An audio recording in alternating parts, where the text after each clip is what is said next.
ఇక్కడ ప్రాంతంలో ఉన్నటువంటి సమస్యల్లో, విద్యారంగ సమస్యల్లో కానీ అన్ని సమస్యల్లో కూడా పాల్పంచుకొని ఒక మంచి ప్రాంతానికి తీర్చిదిద్దామని చెప్పి సార్ చెప్పడం జరిగింది. ఎలాంటి డెవలప్మెంట్ చేయలేదు, మాకు చాలా సమస్యలు ఉన్నాయి సార్, ఇలాంటివి ఉన్నాయి, మీలాంటి వాళ్ళు రావాలి, పోషమ్మ గుడికి సంబంధించిన విషయాలు కానీ ఇలాంటి అన్ని చాలా వరకు సమస్యలన్నీ దృష్టి తీసుకురావడం జరిగింది. సాధ్యానంత వరకు నాతో అయ్యేటువంటి ప్రతి పనిని కూడా మీరు దగ్గరుండి నేను ఉండి చేయిస్తాను అని చెప్పడం జరిగింది. మీరు సార్కి పూర్తి మద్దతు ఇవ్వాలి, పూర్తిగా సహకరిస్తామని చెప్పేసి బయట ప్రాంతాల్లో ఉన్నటువంటి విద్యార్థులు కూడా మేము చెప్పడం జరిగింది. మా సార్ ఆ విధంగానే సేవ ఇస్తాడు, మా భవిష్యత్తును ఏ విధంగా మార్చగలిగిండో మా యొక్క వార్డును కూడా ఆ విధంగా మార్చగలుగుతాడని చెప్పడం జరిగింది. చేరియాలో ఉన్నటువంటి 12 వార్డులలో 9వ వార్డును అందరూ ఆదర్శంగా తీసుకుంటూ రేపు పొద్దున కూడా భవిష్యత్తులో కూడా అలా మనం తీర్చిదిద్దుకోవాలి అనేటువంటి ఆదర్శంగా ఉండాలని చెప్పేసి మా టీం అందరికి కూడా చెప్పడం జరిగింది. ఇదివరకు అందరూ వేల మందికి అడ్మిషన్స్ ఇచ్చేవాడిని, ఇప్పుడు నేనేం చేసిన రాజకీయం అనేటువంటి బడి లోపల నేను ఇప్పుడు అడ్మిషన్ తీసుకోవడం జరిగింది. ప్రస్తుతం మనం సిద్దిపేట జిల్లా చేర్యాలలో ఉన్నాం. చేర్యాల మున్సిపాలిటీకి ఎన్నికలు జరగబోతా ఉన్నాయి. 3 ప్రధాన పార్టీలు కాంగ్రెస్, బీఆర్ఎస్, బీజేపీ 3 ప్రధాన పార్టీల నుంచి అభ్యర్థులు బరిలోకి దిగారు. అయితే 9th వార్డులో సుదీర్ఘకాలం పాటు విద్యారంగంలో ఉన్నటువంటి సదానందం గారు ఈసారి 9th వార్డులో స్వచ్ఛందంగా పోటీకి బరిలోకి దిగుతున్న పరిస్థితి, బీఆర్ఎస్ పార్టీ మద్దతుతో దిగుతున్నట్లు తెలుస్తూ ఉంది. మాట్లాడదాం సార్తో. సార్ నమస్తే. సార్ నమస్కారం. సార్, ఎంతోమంది విద్యార్థులకు విద్య నేర్పించి వాళ్ళందరికీ విద్యాబుద్ధులు నేర్పి వాళ్ళను భవిష్యత్తును తీర్చిదిద్దిన మీరు సడన్గా రాజకీయ రంగ ప్రవేశం ఎందుకు చేసినట్టు? సార్, మొట్టమొదటిగా 9వ వార్డులో ఉన్నటువంటి మా ఓటర్ మహాశయులందరికీ నమస్కారాలు. ఈ మీరు అడిగిన ప్రశ్నకి గత 1994లో నేను ఒక ఎడ్యుకేషన్ ఫీల్డ్లోకి రావడం జరిగింది. ఆ కంటిన్యూషన్గా నేను ఒక 32 ఇయర్స్ ఈ ఫీల్డ్లో ఉండి గత 2 సంవత్సరాల క్రితం దీని నుంచి వెళ్ళి నేను విద్యారంగం నుంచి వెళ్ళి బయటికి రావాలని అనుకోవడం జరిగింది. వచ్చేసి ఆధ్యాత్మిక రంగంలో చేస్తూ ఉంటున్న సందర్భంలో మన పల్లా రాజేశ్వరరెడ్డి సార్ గారు 2 సంవత్సరాల క్రితం ఇక్కడికి వచ్చి ఎమ్మెల్యేగా పోటీ చేయడము, ఇక్కడ ఉన్నటువంటి మా చేర్యాల ప్రాంతం లోపల ఉన్నటువంటి చాలా సమస్యలను పరిష్కరించడం జరిగింది. చాలా దగ్గర నుంచి వెళ్ళి కూడా మేము చూడడం జరిగింది. గతంలో మాకు సార్ గారికి ఇన్స్టిట్యూషన్స్ ఉన్నాయి, మాకు కూడా ఇన్స్టిట్యూషన్స్ ఉన్నాయి. ఇన్స్టిట్యూషన్ పరంగా కూడా సార్ గారు మాకు పరిచయము. కానీ క్లోజ్గా మేము ఏందన్న విషయం నుంచి మాట్లాడితే ఇక్కడ ఇంత షార్ట్ టైం లోపల ఇంత డెవలప్మెంట్ చేర్యాల్లో ఉన్నటువంటి సమస్యలను కానీ, చేర్యాల అసెంబ్లీ కాన్స్టిట్యూషన్ ఉన్నటువంటి జనగాం అసెంబ్లీ కాన్స్టిట్యూషన్ ఉన్నటువంటి సమస్యలు అన్నిటి కూడా చాలా యాక్టివ్గా ఉండి చాలా సమస్యలను పరిష్కరించుకుంటూ ఇక్కడ ప్రాంత ప్రజలకు ఉన్నటువంటి ఆరోగ్య సమస్యల్లో భాగంగా విద్యా సమస్యల్లో ఉన్నటువంటి ఆర్థికమైనటువంటి ఇబ్బందిగా ఉన్నటువంటి విద్యార్థులకు కానీ, మరి అదేవిధంగా ఆరోగ్యపరంగా సమస్యలు ఉన్నటువంటి విద్యార్థులకు అందరికీ కనుక హాస్పిటల్ పరంగా, నీల్మ హాస్పిటల్ పరంగా కానీ, అనురాగ్ యూనివర్సిటీలో విద్యార్థులకు కానీ చాలామందికి అడ్మిషన్ ఇచ్చి ఆరోగ్యపరంగా మాత్రం ఇక్కడ జనగామ అసెంబ్లీ ప్రాంతంలో మొత్తం కూడా చాలా వరకు సేవలు అందిస్తున్నటువంటి పల్లా రాజేశ్వర గారిని మేము కలవడం జరిగింది. సార్, మరి ఇట్లా అని చెప్తే మీరు ఇప్పుడు విద్యారంగం నుంచి వచ్చారు కాబట్టి మనకు రాజకీయంగా మీ ఆలోచన ఏమన్నా ఉన్నదని చెప్తే, సరే సార్ మీ ఆధ్వర్యంలో మీతో కోఆర్డినేషన్గా చేయాలనుకుంటున్నానని చెప్పారు. సార్ గారు స్పందించి తప్పనిసరి సదానందం, మనం ఈ మున్సిపల్ ఎలక్షన్స్ లోపల తప్పనిసరి మీరు ముందుకు రావాలి, ఇక్కడ ప్రాంతంలో ఉన్నటువంటి సమస్యల్లో, విద్యారంగ సమస్యల్లో కానీ అన్ని సమస్యల్లో కూడా పాల్పంచుకొని ఒక మంచి ప్రాంతానికి తీర్చిదిద్దామని చెప్పి సార్ చెప్పడం జరిగింది. అదేవిధంగా సారు అన్న ప్రకారంగానే 9వ వార్డు నుంచి వెళ్ళి నాకు ఇక్కడ కౌన్సిలర్ టికెట్ ఇవ్వడం జరిగింది, బీఫామ్కి సంబంధించింది.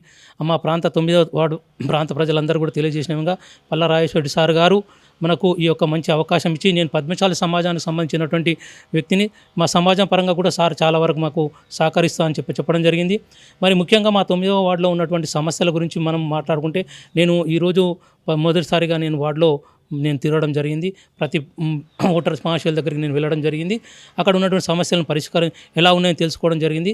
వారు అక్కడ చెప్పినటువంటి విషయం ఏంటంటే, గత మన మున్సిపల్ ఎలక్షన్లో గెలిచినటువంటి నాయకులు ఏం చేయడం జరిగిందంటే, ఇక్కడ ఎలాంటి డెవలప్మెంట్ చేయలేదు, మాకు చాలా సమస్యలు ఉన్నాయి సార్, ఇలాంటివి ఉన్నాయి, మీలాంటి వాళ్ళు రావాలి, మీరు ఎడ్యుకేషన్లో ఉన్నారు, అలాగే మాకు మంచి ఎడ్యుకేటెడ్ కావాలి, ఇక్కడ మా వార్డును డెవలప్ చేయడానికి మాకు చాలా అది అవసరం, మీరు వస్తున్నట్టు మేము స్వాగతిస్తాం సార్ అని చెప్పి వాళ్ళు చాలా పెద్దగా ఏం చేయడం జరిగిందనే విషయం నుంచి మాట్లాడితే మాకు సహకరిస్తామని చెప్పడం జరిగింది.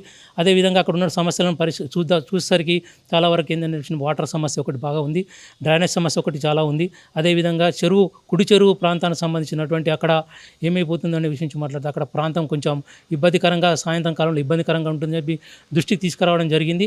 మరి అదేవిధంగా ఇక్కడ ఆ యొక్క ప్రాంతం లోపల ఉన్నటువంటి కొన్ని చిన్న చిన్న సమస్యలు ఎలక్ట్రిక్ సంబంధించిన విషయాలు కానీ మరి అదేవిధంగా కొంచెం నేరోగా ఉండడం ఒకటి, మనకు కల్వర్ట్ అనేటువంటి అక్కడ మెయిన్ రోడ్ మీద నేషనల్ హైవే 365Bలో ఉన్నటువంటి కల్వర్ట్ సంబంధించిన దానిలో ఒకటి, మనకి ఇక్కడ ఈ ప్రాంతం లోపల వినాయకుని కానీ మరి అమ్మవారి ఉత్సవాలకు సంబంధించినటువంటి అన్ని విగ్రహాలు అనేటివి పోవాలంటే అదొక దారి, ఆ దారికి సంబంధించినటువంటి ఎలాంటి మరి పరిష్కారం చేయాలి అనేటువంటిది ఒకటి, పోషమ్మ గుడికి సంబంధించినటువంటి విషయాలు కానీ ఇలాంటి అన్ని చాలా వరకు సమస్యలన్నీ దృష్టి తీసుకురావడం జరిగింది.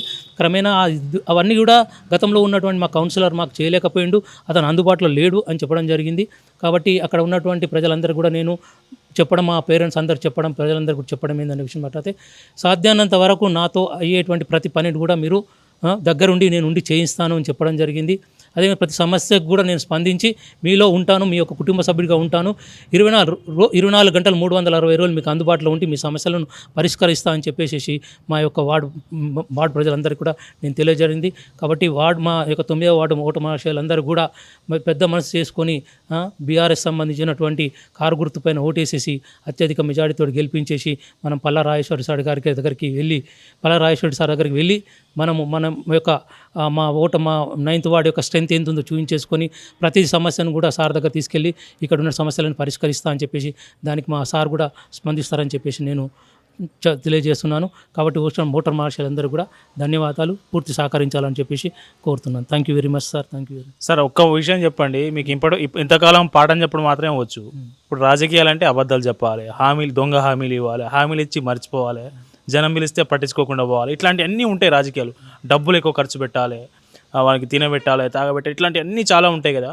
మీరు సాఫ్ట్ కార్నర్, ఇప్పటి వరకు ఎడ్యుకేషన్ అంతా విద్యార్థులను పాఠం ఎట్లా చెప్పాలనేది ఉంటుంది, ఎట్లా ఇదంతా దీనికి మీరు సూట్ అవుతారని అనుకుంటున్నారా? సార్ ఇది నేను పల్లా రాజేశ్వరి సార్ దగ్గర నేను నేర్చుకున్నాను. ఎందుకంటే అతను కూడా విద్యావేత్త పెద్ద. మరి ఏంటంటే విషయం మాట్లాడితే అతను వచ్చినటువంటి ఈ యొక్క లీడర్స్ అందరిని చూసి ఆ లీడర్స్ని ఏ విధంగా మనకు ఒక ట్రాక్లోకి తీసుకురావడం జరుగుతుందో అనేటువంటిది చాలా నచ్చింది. అది నేను అలా సింక్ అవుతాను సార్ తోటి. ఆ విధంగా నేను సార్ యొక్క ఐడియాలజీని తీసుకుంటూ నేను ఆ విధంగా ముందుకు పోవడం. సార్ దగ్గర ఇలాంటిది ఉండదు, ఇలాంటిది ఇప్పుడు మారుతున్నారు. ఇక్కడ మా ప్రాంతంలో చాలా రాజకీయ నాయకులు, గతంలో ఉన్న రాజకీయ నాయకులు అందరూ కూడా పల్లా సార్ చెప్పినటువంటి పల్లా సార్ ఐడియాలజీ ఒక ఏ విధంగానైతే మనకు అతను ఒక ఐడియాలజీ కానీ అతను ఒక స్ట్రక్చర్ కానీ ఒకటి ఏ విధంగా మనకు ప్లానింగ్ అనేటువంటి డిఫరెంట్గా ఉంటుంది. గతంలో నేను చూసినాను, ఇప్పుడు చూస్తున్నాను దగ్గరుండి క్లోజ్గా. ఆ యొక్క ప్లానింగ్ అనేది ఒక ఎడ్యుకేషన్ వ్యవస్థలు నడిపినటువంటి వాళ్ళు చేసేటువంటి ప్లానింగ్ అనేది డిఫరెంట్గా ఉంటుంది. కాబట్టి ఇక్కడ ఉన్నటువంటి రాజకీయ నాయకులందరూ కూడా చాలా సార్ను అప్రిషియేట్ చేస్తూ అది చాలా సిస్టమేటిక్గా ఉంటుంది, సిస్టమేటిక్ నడుపుతున్నారు అనేటువంటి నా దృష్టికి రావడం జరిగింది. అది కూడా నేను దగ్గరుండి అబ్జర్వ్ చేయడం జరిగింది. కాబట్టి నేను దానిలో సింక్ అవుతానని చెప్పడం జరిగింది. సింక్ అవుతానన్న ఆలోచనతో నేను రావడం జరిగింది. ఇప్పుడు ఇక్కడ ఉన్నటువంటి ఇప్పుడున్న రాజకీయ పరిస్థితుల్లో మీరు చెప్పినట్టుగా అలాంటి అవి కూడా ఉన్నప్పుడు కూడా మేము విద్యా వ్యవస్థలో ఉండి కొన్ని వేల మందికి మేము సబ్జెక్ట్ ఇవ్వడం జరిగింది. మంచి ఉన్న స్థాయిలో ఉన్నారు. మేము అబద్ధాలు ఆడాల్సిన లేదు. జెన్యూన్గా ఇలాంటి వేరే అటువంటి వాటికి సార్ దూరం ఉన్నారు. సార్ని ఆచరణలో మేము కూడా సార్ను ఫాలో అవుతూ సార్ అనుసంధానంలో మేము వెళ్తూ ఈ విధమైనటువంటి ఇక్కడ ఉన్నటువంటి వాతావరణాన్ని సార్ ఏ విధంగా మారుస్తున్నా దాన్ని పూర్తి సహకరించుకుంటూ అదే వేలోనే మేము వెళ్ళాలనే ఆలోచనతో రావడం జరిగింది. ఇప్పుడు మీ స్టూడెంట్స్ ఎవరైనా మీరు పోటీలో నిలబడ్డారని వాళ్ళకి తెలిసిందా? వాళ్ళ నుంచి ఏమైనా రెస్పాన్స్ ఎట్లా ఉంది? చాలా మంది చాలా చోట్ల ఉంటారు కదా, చుట్టుపక్కల గ్రామాలు కావచ్చు, చేర్యాల టౌన్ కావచ్చు, వాళ్ళ నుంచి ఏమైనా రెస్పాన్స్ వస్తుందా? సార్ ఇక్కడ ఏంటంటే నేను 9th వార్డులో నిలబడ్డట్టు 9th వార్డులో నా యొక్క ఈ యొక్క 25 years క్యారియర్ అంతా కూడా అక్కడే ప్రాంతంలో జరిగింది సార్. నాకు జూనియర్ కాలేజ్ అక్కడ ఉంది, డిగ్రీ కాలేజ్ అక్కడ ఉంది, స్కూల్ అక్కడ ఉంది, పీజీ కాలేజ్ అక్కడ ఉంది. అక్కడ ప్రాంతంలో ఉన్నటువంటి పేరెంట్స్ అందరూ, పిల్లలు వాళ్ళ పేరెంట్స్ అందరూ కూడా నాకు చాలా క్లోజ్. ఒకటి అక్కడ ఉన్నటువంటి చాలామంది విద్యార్థులు కూడా చాలా ఉన్నతమైన స్థితిలో ఉన్నారు. వాళ్ళందరూ కూడా మా సార్ నిలబడ్డాడు. కంపల్సరీ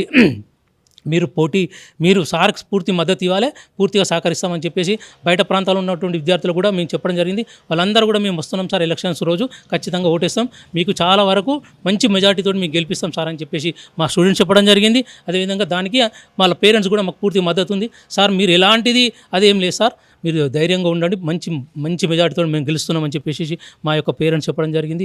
ఎందుకంటే ఇది మాకు అడ్వాంటేజ్ అయింది, మాకు ఒక మంచి ఎందుకంటే మా కాలేజీలు ఉండడం, అక్కడ స్కూల్ ఉండడం, అక్కడ పిల్లలు మా దగ్గర చదువుకోవడం, వాళ్ళు డెవలప్ కావడం అని నాకు కూడా చాలా సంతోషం అనిపిస్తుంది. ఎప్పుడెప్పుడో చదువుకున్న పిల్లలు నేను మర్చిపోయినాను చాలా వరకు. వాళ్ళందరూ కూడా కనబడ్డారు, సార్ మీ స్టూడెంట్స్ సార్, మేము ఇల్లే చదువుకున్న సార్ అని చెప్పడం జరిగింది. చాలా సంతోషం అనిపించింది. విద్యారంగం నుంచి రాజకీయ రంగంలోకి రావడం అనేది ఒక సేవాభావంగా భావిస్తున్నాను. మా సార్ ఆ విధంగానే సేవ ఇస్తాడు. మమ్మల్ని భవిష్యత్తును ఏ విధంగా మార్చగలిగిండో మా యొక్క వార్డును కూడా ఆ విధంగా మార్చగలుగుతాడని చెప్పడం జరిగింది. ఆ సందర్భంలో కూడా మా పేరెంట్స్కి, మా యొక్క ఓటర్ మహాశయులందరికీ కూడా 9వ వార్డులో కూడా చెప్పడం జరిగింది. ఒక విషయం చెప్పినాను. చేర్యాలో ఉన్నటువంటి 12 వార్డులలో 9వ వార్డు ఒక ఆదర్శవంతమైనటువంటి వార్డుగా ఉండాలి. చేర్యాలో ఉన్నటువంటి 12 వార్డులలో 9వ వార్డును అందరూ ఆదర్శంగా తీసుకుంటూ రేపు పొద్దున కూడా భవిష్యత్తులో కూడా అలా మనం తీర్చిదిద్దుకోవాలనేటువంటి ఆదర్శంగా ఉండాలని చెప్పేసి మా టీం అందరికి కూడా చెప్పడం జరిగింది. ఆ విధంగానే మేము కృషి చేస్తాం. సార్ ద్వారా మేము పూర్తిగా సహకారాన్ని పొంది మా 9th వార్డును ఆదర్శవంతమైనటువంటి వార్డుగా చేర్యాల్లో తీర్చిదిద్దుదామని చెప్పడం చేస్తాం sir. Thank you. Sadanandam sir అంటే స్ట్రిక్ట్ డిసిప్లిన్, స్ట్రిక్ట్ అదే కాలేజీలో. మరి ఇప్పుడు మీరు ప్రజల మధ్యలో ప్రజా జీవితంలోకి వెళ్ళబోతా ఉన్నారు. ప్రజల్లో మీకు ఓటేసిన ఓటర్లతో ఎట్లా ఉండబోతా ఉన్నారు సార్? అది విద్యా వ్యవస్థలో ఉన్నప్పుడు నేను కఠినంగా ఉండడానికి కారణం ఏంటంటే విద్యార్థి యొక్క భవిష్యత్ ఇంపార్టెంట్. ఎందుకంటే విద్యార్థి దశలో ఉన్నప్పుడు తల్లిదండ్రుల యొక్క భయం అని ఉండాలి, లేదా గురువుల యొక్క భయం ఉండాలి. ఎందుకంటే లాంగ్ జర్నీలో ఇక్కడ ఏమైతే పొల్యూటెడ్ అయింది అనుకో భవిష్యత్తు చాలా గందరగోళంగా ఉంటుంది.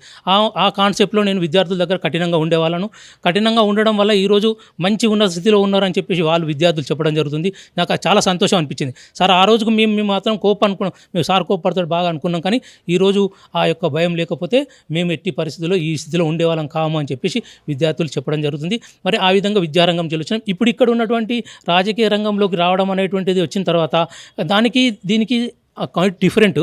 అక్కడ ఏంటంటే ఇక్కడ ఉన్నటువంటిది ఏంటంటే సమస్య ఏదేంటంటే విషయం మాట్లాడితే పేరెంట్స్ ఎప్పుడైతే మాకు ఉన్నటువంటి ఓటర్ ఎవరైతే మాకు వాళ్ళ సమస్యలు చెప్పారనుకో ఆ సమస్యలను అన్నింటినీ కూడా ఒక ప్రణాళికాబద్ధంగా మేము ఇక్కడ ఒక స్టీరింగ్ కమిటీ ఏర్పడం చేసుకొని ఆ స్టీరింగ్ కమిటీ ద్వారా ఒక్కొక్కటి సమస్యలు ఎట్లా తీసుకురావాలని చెప్పి తీసుకుంటూ వాళ్ళ ద్వారా సమాచారం సేకరించి వాటిని ఏ విధంగా పరిష్కరించుంటే బాగుంటుందని చెప్పేసి మాకు ఓటర్ ఉన్నటువంటి ఎవరైతే ఓటర్ మహాశయులు ఉన్నారో వాళ్ళందరూ కూడా పర్సనల్గా కాంటాక్ట్ అయ్యి వాళ్ళతోటి నేను యాజ్ ఒక బ్రదర్, ఒక ఇంట్లో ఒక కుటుంబంలో ఒక వ్యక్తిగా ఒక కొడుకులాగా నేను ఉంటూ వాళ్ళ సమస్యను పరిష్కరించుకుంటూ ఆనందమైనటువంటి జీవితాన్ని ఈ రాజకీయంలో గడపాలని చెప్పేసి వాళ్ళలో ఒక కుటుంబ సభ్యుడిగా ఉండాలని చెప్పేసి ఇక్కడ నేను పని చేసి చూపించాలి.